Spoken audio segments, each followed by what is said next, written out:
Você costuma afirmar nas suas análises, eu já ouvi isso algumas vezes, que nós ainda vivemos em uma época contra-revolucionária.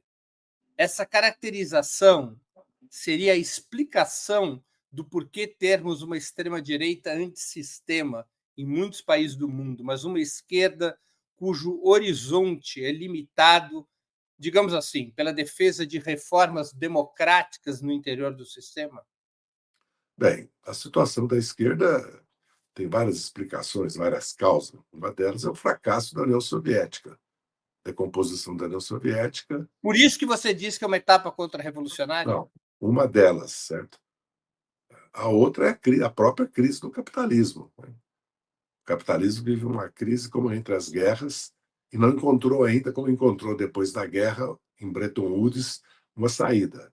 E há uma luta, como entre as guerras, entre várias facções nos países capitalistas e a extrema-direita se fortalecendo com uma visão, vamos dizer assim, como se fosse a luta contra as democracias parlamentares que o Mussolini, o Hitler e o militarismo japonês abraçaram. Né? Tem muitas forças, inclusive no Brasil, teve um partido integralista de massa, né?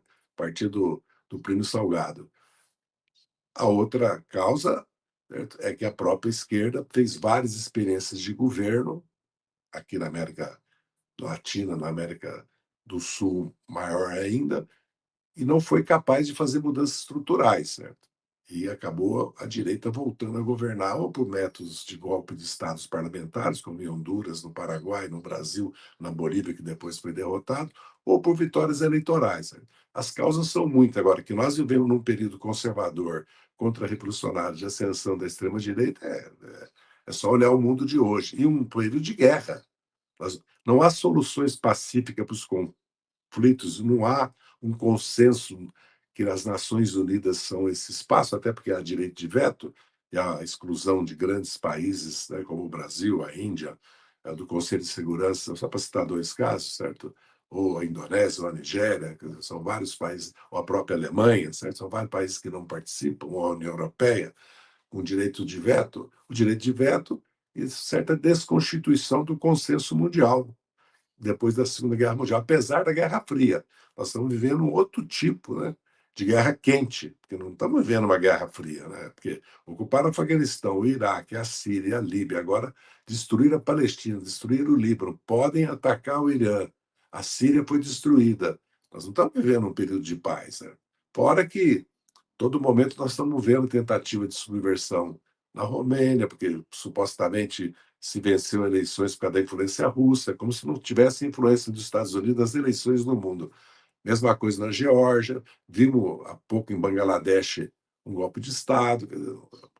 O mundo, a nave vaca, quer dizer, o mundo não para, certo? Há uma luta política no mundo e as esquerdas, apesar dos levantes populares da Colômbia até a Bolívia, né, tirando o Uruguai, o Brasil e a Argentina, onde nós não vimos um fenômeno como nesses outros países, nós tivemos verdadeiras rebeliões populares que levaram à vitória, inclusive, do Boric e do Petros, né?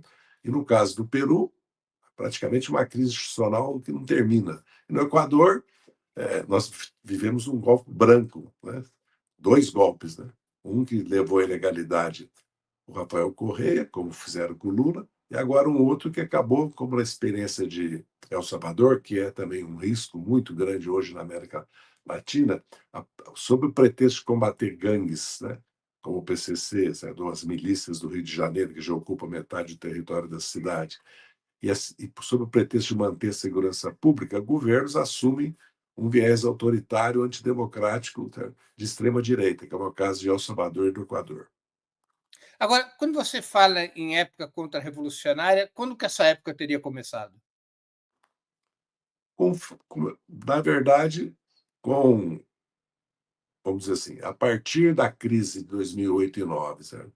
E 11 e 12, dando sequência ao, à extinção da União Soviética, certo? Até o surgimento da China, o mundo estava dominado pelos Estados Unidos. E houve realmente uma ascensão de governos populares, particularmente aqui.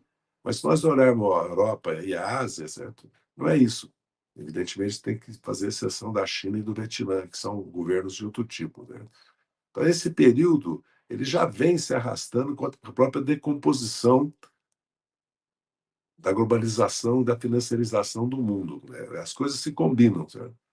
E Você acha cada vez mais as forças políticas, para conseguir trabalhar e gerir as contradições que vão surgindo, vão se utilizando de métodos antidemocráticos e autoritários, né, e as esquerdas, aí já vem também a mudança no mundo do trabalho, do ponto de vista tecnológico, institucional, porque vamos pegar o Brasil, nós passamos por reforma da previdência trabalhista, sindical, que destruiu os sindicatos urbanos praticamente, certo, e passamos pela automação, robotização e a economia de aplicativos e a trabalho intermitente, precário, uma mudança radical e cultural também, que passamos pela ascensão da visão não só liberal, econômica radical, até, como também fundamentalista religiosa e obscurantista da extrema-direita. Então, são mudanças muito radicais também, particularmente falando do Brasil, que é a metade do território, do PIB da população da América Latina, né? E é um dos maiores, a oitava economia do mundo, quinto país em território, oitavo em população, e está entre os 5 países que têm mais de 2 trilhões de dólares, mais de 200 milhões de habitantes, mais 2 milhões de quilômetros quadrados, é o único que não tem poder nuclear. O Brasil é muito importante. Então, aqui nós podemos ter um laboratório de tudo que tem acontecido no mundo. O Brasil é um exemplo muito claro disso. As esquerdas se encontram numa situação, apesar de ter o governo do país, né, muito por causa da existência do presidencialismo, as características brasileiras de eleição direta, majoritária, as esquerdas só vêm se enfraquecendo. Parece contraditório. Nós ganhamos 5 eleições, estamos governando o Brasil pelas 5 vezes, mas perdemos força no parlamento, e agora a eleição municipal consolidou isso.